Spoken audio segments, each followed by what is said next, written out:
to the Pulsing and Shaking podcast.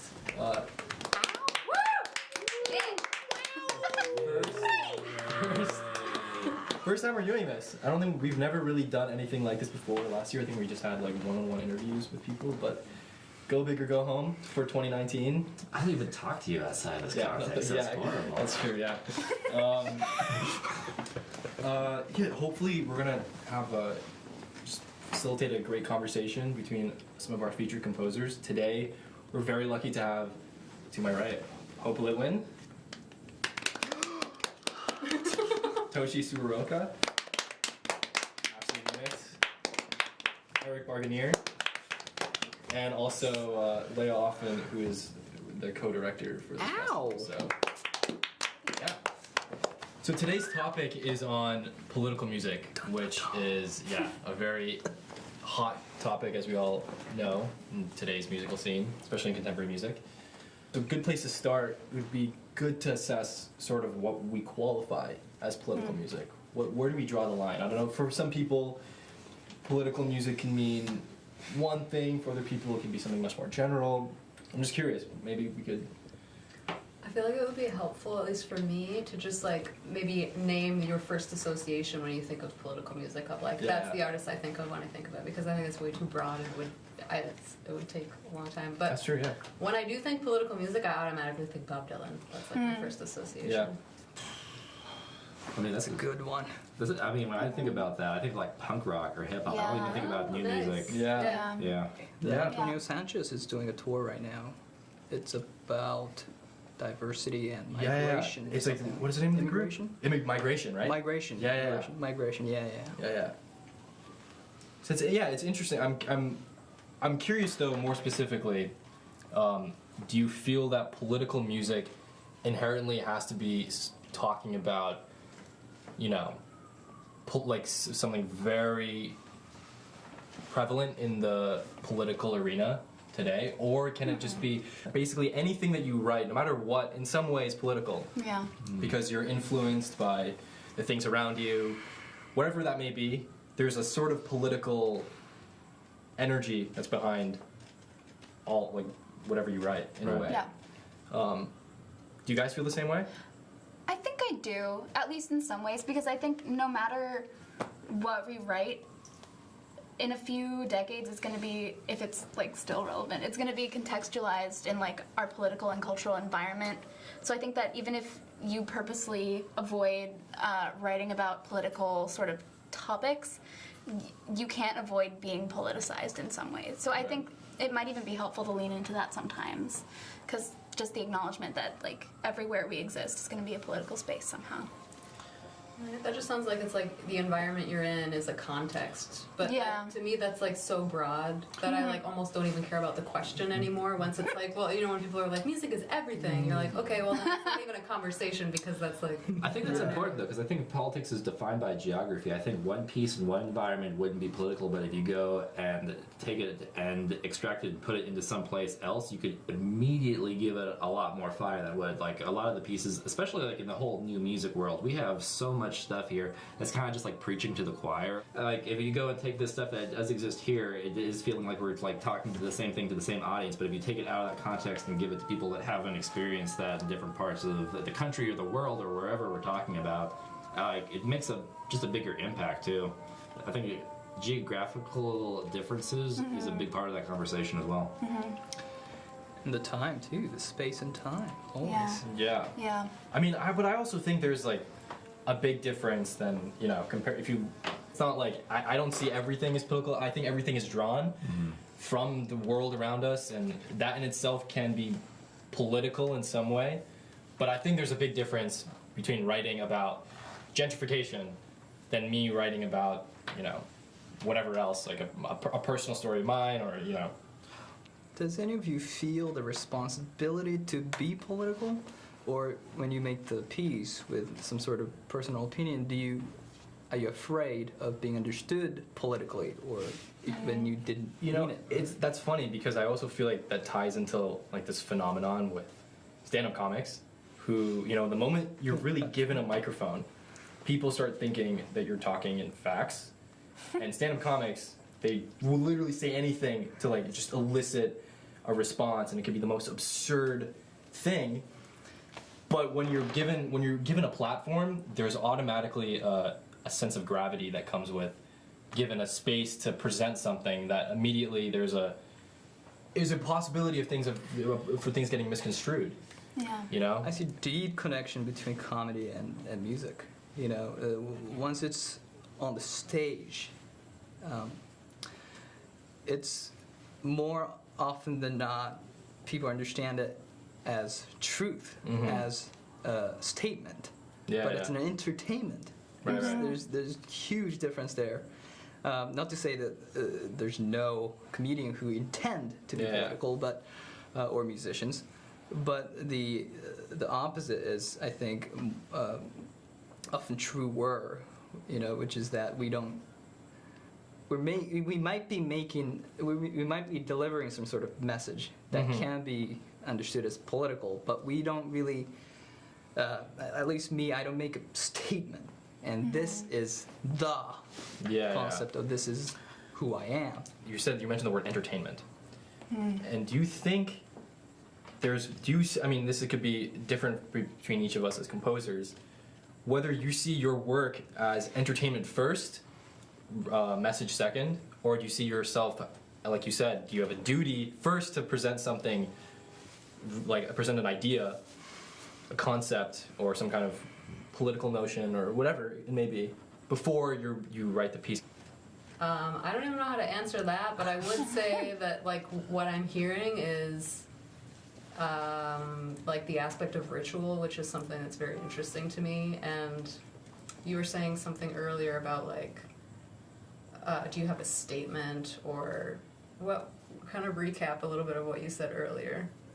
Well, whenever you have some sort of message or anything that can be understood as a message, can.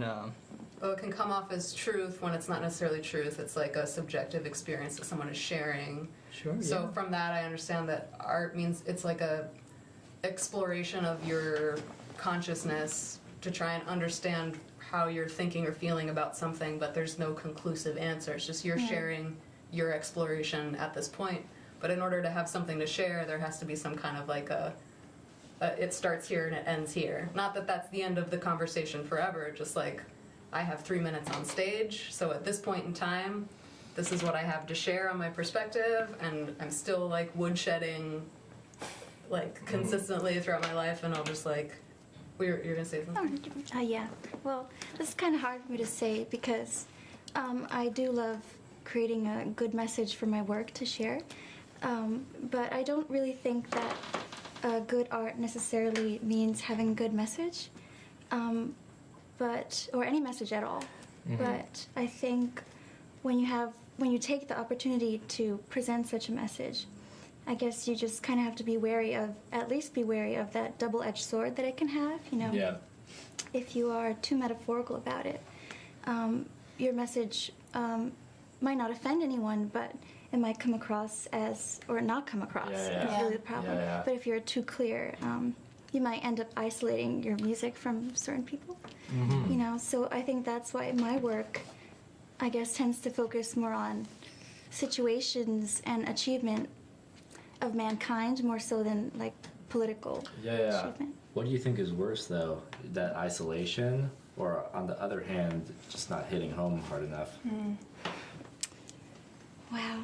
I guess the goal of the artist is to make your work hit, you know, so I guess then it's, you know, your choice then to isolate those people, but that's why I prefer Conviction not to. is important, definitely. Yeah. Having conviction. I mean, how hard do you think when you're composing? That's my question, because so much of my music, at least, has to do with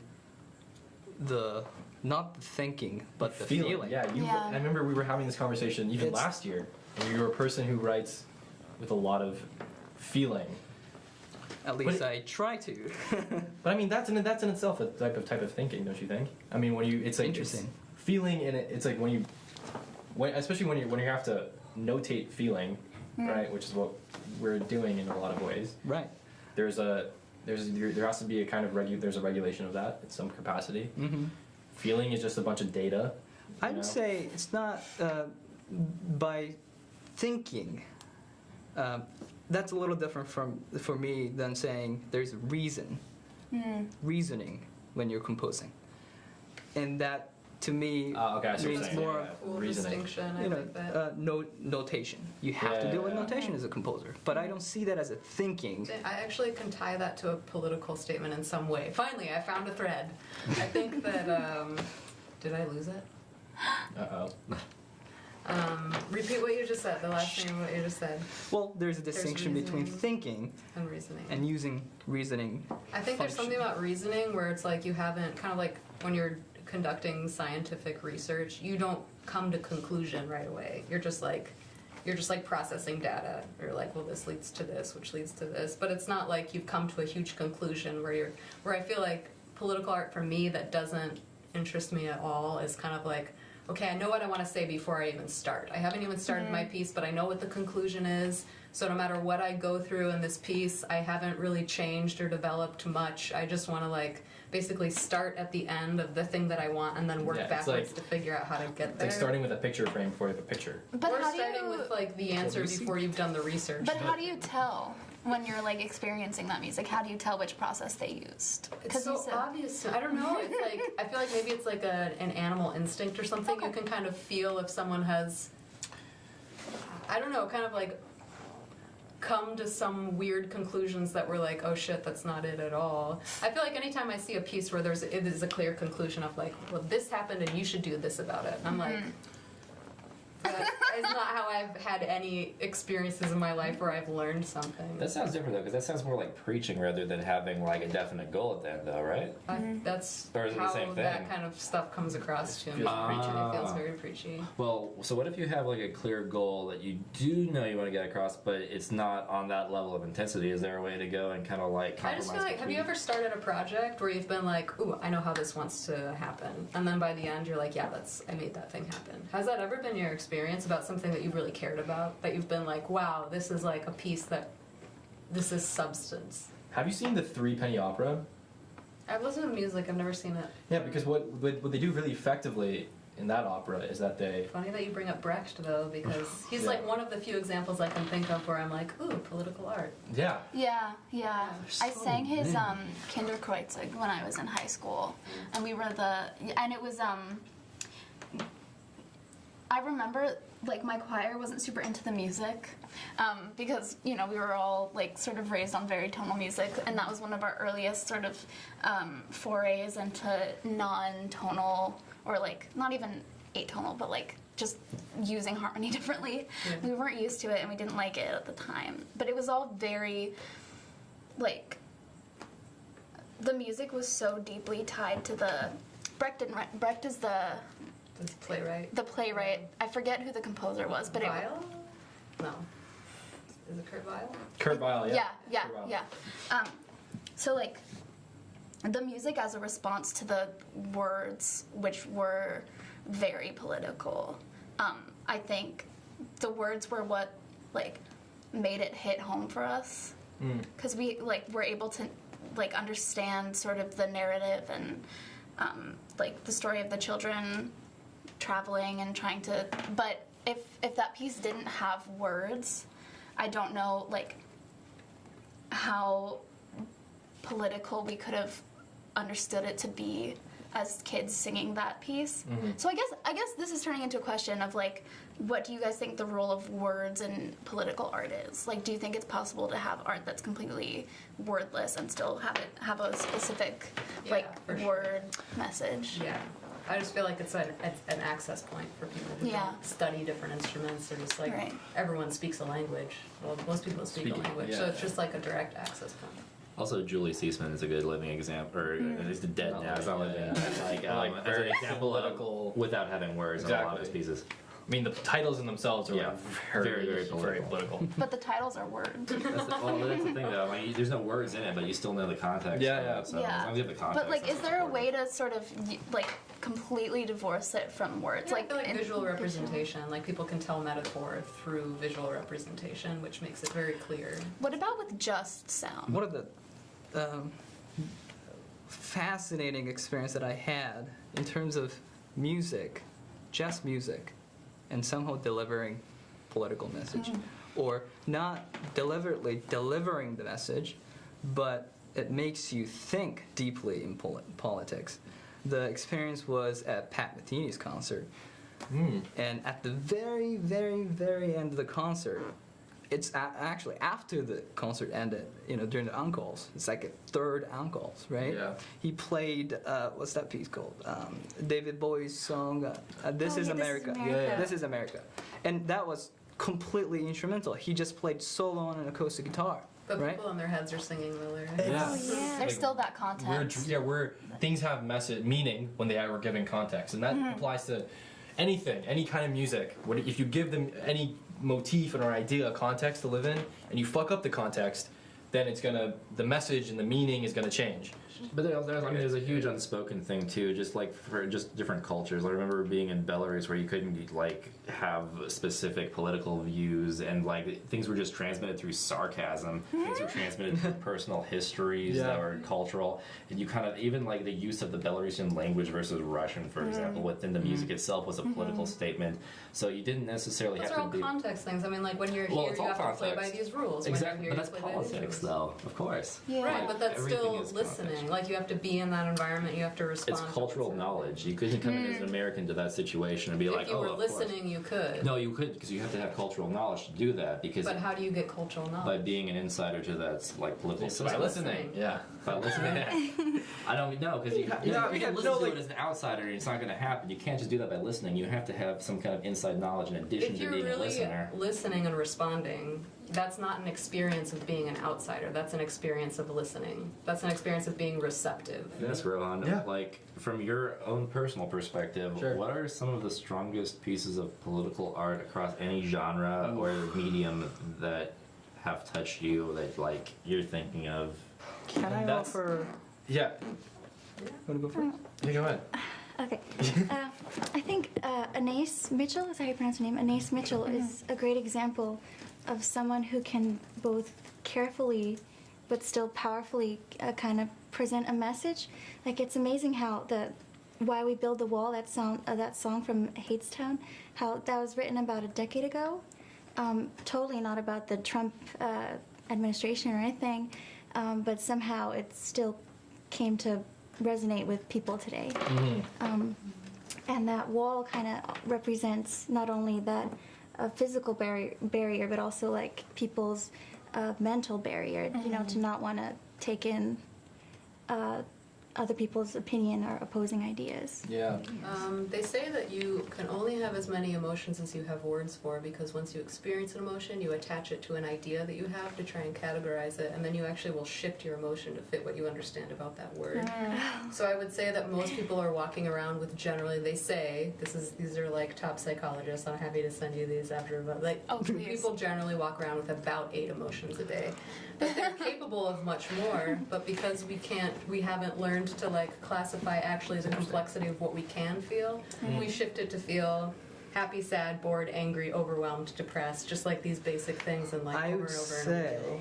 that's And art can shift us out of it, I think. exactly, that's my point. That's where the art comes in. That's where compositional skill comes in. To me, is to unlock that artificial construct of how we define things, right? But I think it's building. I think it's like offering more. It's not like, oh, it's never 1 and 0. It's like, oh no, it's all of these tiny, tiny little things that are actually very clear that when add up become this, like just like chemistry. It's like, here are all these tiny things that are actually pretty simple and basic, but if you arrange them in this way, they come across this way. If you arrange them in this way, they come across like this. What if our political views are so destructive and reductive and terrible that we just pinpoint onto one of those emotions, though? You could have the adverse effect too, right?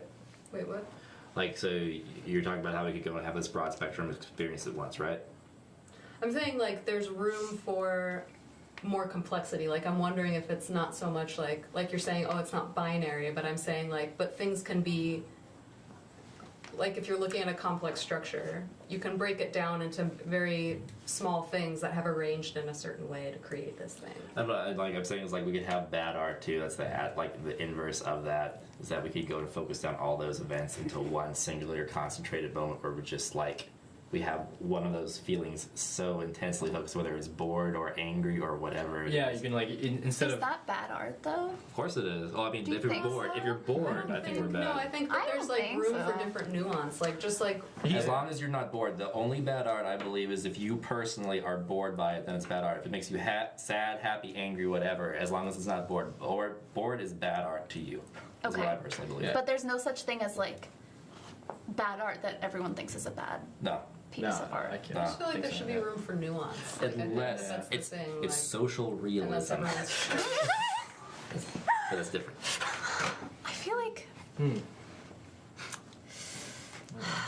No, I don't. Fascist art is bad art. I will go on that record and just say, Yeah. Bad art, to me, if you don't have conviction. Art without conviction, it's bad art.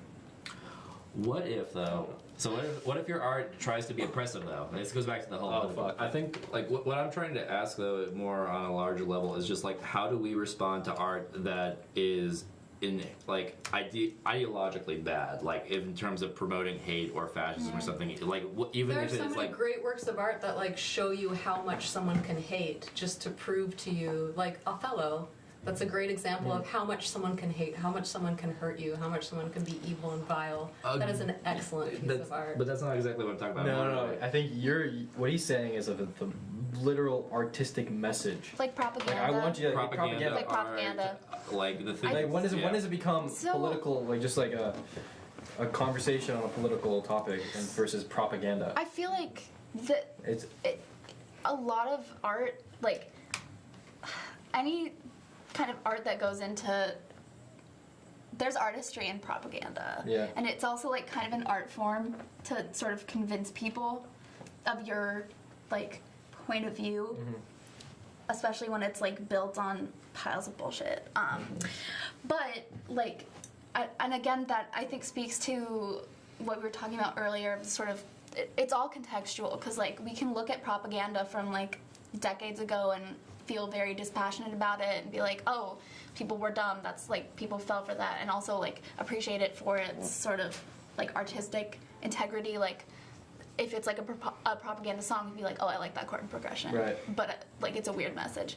But like it's so, our response to propagandical art is so much more, I guess, personal and direct and different when it's like propaganda for our time. Yeah, I'm curious now before we start to sort of like wrap things up a little bit. Just how do you think do you think of yourselves as political composers? How does politics or message or any kind of, strong metaphorical non-musical concept impact your work? I don't know, Eric. I think Sorry. this speaks for, at least for me. I think if you're composing music that is intended to manipulate your audience in some way, you are a political composer, which in the case of like everybody, I think we all are to certain degrees. Right. If you try to manipulate, like that's what it comes down to, is like with politics in general, is just being able to go and control like public views. And like that's how I view Interesting. politics. It's not like a partisan manipulate is level. such like a dirty word. And that's what we're doing. We're all terrible, dirty people. So, anyway, that's my view of it. Okay. Leia? I don't know yet, because I feel like I just started. I feel like I'm gonna be just starting until very, very late. So I do firmly believe that it's very hard, if not impossible, to divorce yourself and your art from politics. So I guess in like that sort of vague sense, Your work is political. my work is political, and I think that like there are some times that I explore things that are more political, whether directly or indirectly. But I don't think that I identify right now as a Political composer. Political composer. Yeah, that's fair. Yeah. That's fair. Why you, Ashley? Well, like I already said, I really try to make my work, I guess, about Right. situations of mankind, not political situations. Interesting. How do you qualify a situation of mankind versus that of... It's hard. I don't know. I guess just kind of internal emotions that people feel, and just completely never mention any sort of actual situation that's Okay. happening. Just kind of very metaphorical, I guess. But you're so speaking to feeling, like Speaking to feeling, Okay. yeah. Mostly feeling and not about the actual Yeah. topic. Oh yeah. I feel like Toshi, are you the same way? Similar. Yeah. Yeah. For sure, the unsaid, all the emotions we have, or even the spiritual part of all of us, is at its core in all of my music for sure, or the intent at least is that. But can I offer a very weird pathway Sure.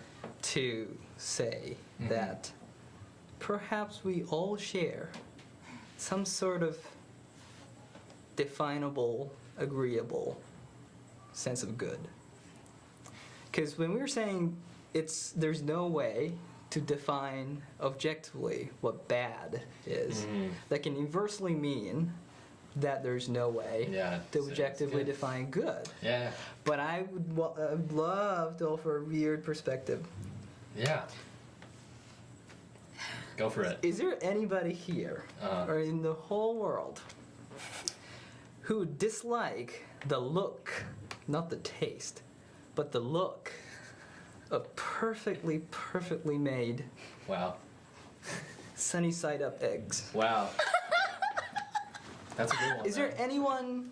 I hate Yes, I know You know that. people who Sunny hate eggs. Sunny get side sick. eggs? I said the look. I still hate it. I think look? it's an association. Yeah, right? it's very Freudian. Yeah. But we would be upset when we see it like all smashed instead of nicely I love round. that. Just That being is- able to destroy the beauty of it. If I can personally. That is exactly where I would go. Genius. So that to me is, Yeah. at least to my personal view, is a very fundamental little belief that Yeah. there is something that we all like. There's a collective There's something there's that groove, there's that click as a human being, whoever you are, Yeah. wherever you come from, that you just go, yeah. Yeah, I like that. I think there. I think we like when things work. Like when you see something, like when I think of my version of sunny side up eggs, I'm like, just something that works. That's something that's like, to me, there's like a craft in it where I'm like, and I think that it's, the idea of like good and bad needs to be kind of separated a little bit to be like, I don't think you can say when something is good or bad art, but I do think when you can say when something's good or bad craft. Like someone, whatever they wanted to say, they said that really well. That was extremely well done. Whether or not I wanted to see that or not, whether... So Hope, before we close out, what about you? Where does political Re-ask music, the- okay. I guess political music, what does that, does politics play a role in your work? Do you feel like it does? Do you feel like you're a political composer?